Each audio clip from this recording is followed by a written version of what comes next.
So hello everybody, this is 60X Self and She-Devil here to do a game review for Marvel Ultimate Alliance for y'all.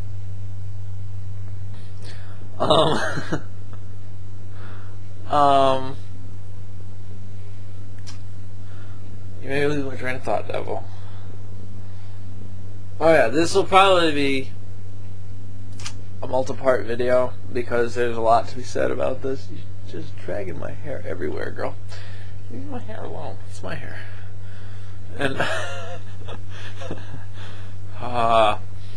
and so, you know, there's a lot to be said. This unlike Vampire Rain, Marvel Ultimate Alliance was released for PC, Xbox 360, PS2,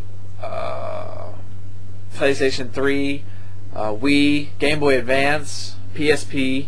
I don't recall if there's one for the Xbox or not.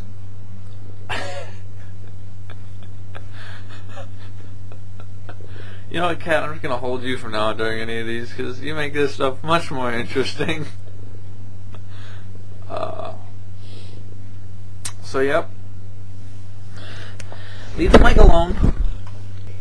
So let's just kick this off right now by saying that Marvel Ultimate Alliance is one of the greatest games I have ever played. I'm a huge Marvel fan, so maybe it's just the Marvel fanboy in me, perhaps, maybe. But anything I have to say will be about the 360 version. Everything else is just stuff I've read.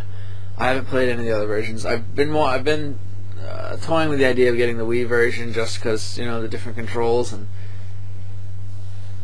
because I just would really like to own as many copies of it as I can. And when I get a PS3, I will totally be buying a version for that, just for the better graphics I imagine it'll have on the PlayStation 3, that I've read that it has on the PlayStation 3. So before we do anything, let's talk about the different versions and the different things that those versions have. And so let's start with the one that I own and I know about, the Xbox 360. And I've read that the Xbox 360 and the PS3 are nearly identical except for the downloadable content for the Xbox 360. Okay, most of them except for the Game Boy Advance version have the same base set of characters. And then on top of that, they each have their own exclusive characters. The PSP has the Black Widow, Captain Marvel, and Ronin, whereas the next generation consoles, the Wii, PS3, and 360, have Colossus and Moon Knight. And obviously, with the PC, you can pretty much download a skin set for whoever the hell you want. Even the Game Boy Advance has some that are exclusive to it only. It has Jean Grey, Namor, and the Vision. For the Game Boy Advance version, each one has the same base set of characters. And I will read those characters off to you just because I am that nice kind of guy.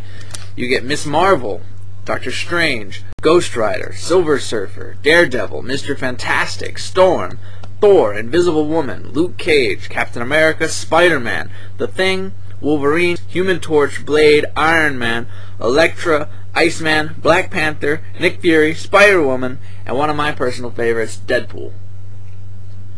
If you own the 360 version, that has 8 more additional characters for a price. Or if you buy the Gold Edition, which I bought mine before the Gold Edition came out, there's a Heroes Pack and a Villains Pack, both each worth 500 points. In the Heroes Pack, there's Hulk, Hawkeye, Cyclops, and Nightcrawler. And in the Villains Pack is Doctor Doom, Sabretooth, Venom, and Magneto. Or you can buy them all together for 800 points. That's what I did. I bought them all together for 800 points because I wanted them all. And so for the 360 version, I suppose the 360 and the PS3 had the least as far as the exclusive stuff. I'll just go through it. There's these simulator missions, and you can do like specific comic book storylines, like oh shoot, I can't think of any specifically. That's something I should have looked up before I started doing this video, but I didn't. Or I should have looked up. I should have looked at while I was playing through the game a little bit to make note of anything that jumped out at me. I should have looked at some of that stuff. I failed. But yeah, with a roster like that, there's 25 characters. Even if you get, you kind of get bored with, your current set of 4 characters, just switch it up.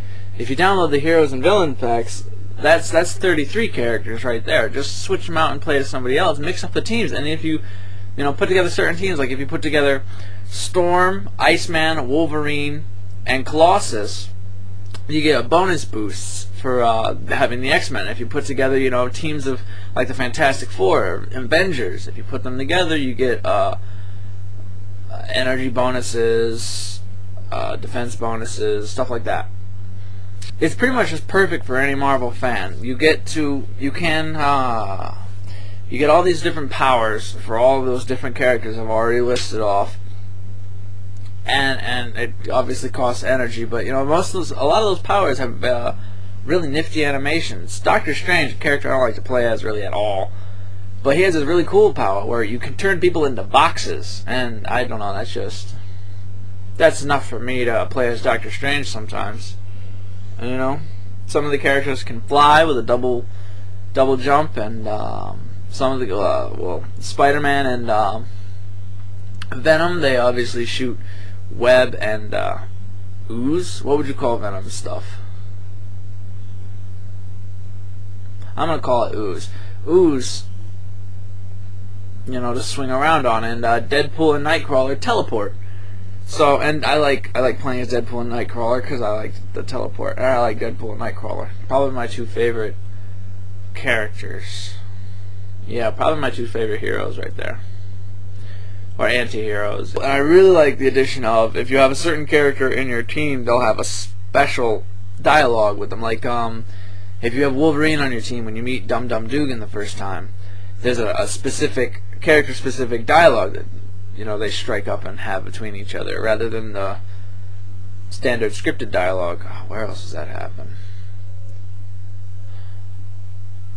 Deadpool in Doctor Strange's Sanctum Sanctorum, one of the bases you get to later in the game, well, the second base you get to in the game, has a special conversation with the Ancient One.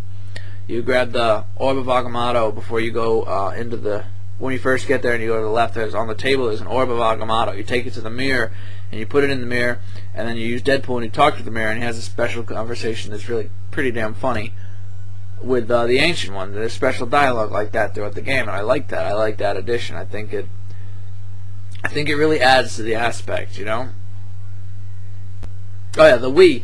You can have access to all those moves at any time, because you can move the controller any which way you damn well please. So you don't have the restriction of only having 4 face buttons to work with. So you have access to any of the moves at any given time, which I think is really nifty. It's part of why I want the Wii version, just because I want to have that ability. So now I'm going to get into the pros and cons, because I've rambled on enough, I think. What do y'all think? Are y'all pro rambling or what? Anyway, so let's do, as always, cons first. There are some glitches. There are a lot of glitches, actually. It might just be me, but I don't think they're enough to kill the game. But again, I might just be a Marvel fanboy, and I'm willing to overlook any problems that it has. But there are glitches. There's like, sometimes you'll get stuck in something, or sometimes the AI will get stuck. The enemy AI sometimes. The enemy AI can get pretty retarded sometimes. Sometimes the enemy AI will get stuck on something, or like if you try to jump onto stairs, don't do it. You'll just slide right back down the stairs to the bottom of the stairs, and it's quite frustrating before, when you're trying to get up, when you're trying to jump up the stairs, and you don't know that when you're first playing the game. So I'm gonna tell you right now, you can't do it. Just walk up the fucking stairs. I don't know why you can't just jump on the stairs, but you just hit them and slide down.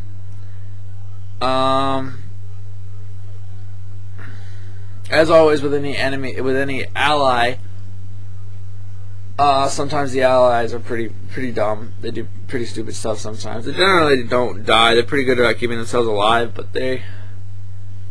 except Dum Dum. Later you have to protect Dum Dum, and it's a pain in the ass, especially on hard mode. The enemy AI will bypass you completely, go straight for Dum Dum just to make it fucking more difficult, and very frustrating part. But again, like I don't think any of it's a game killer.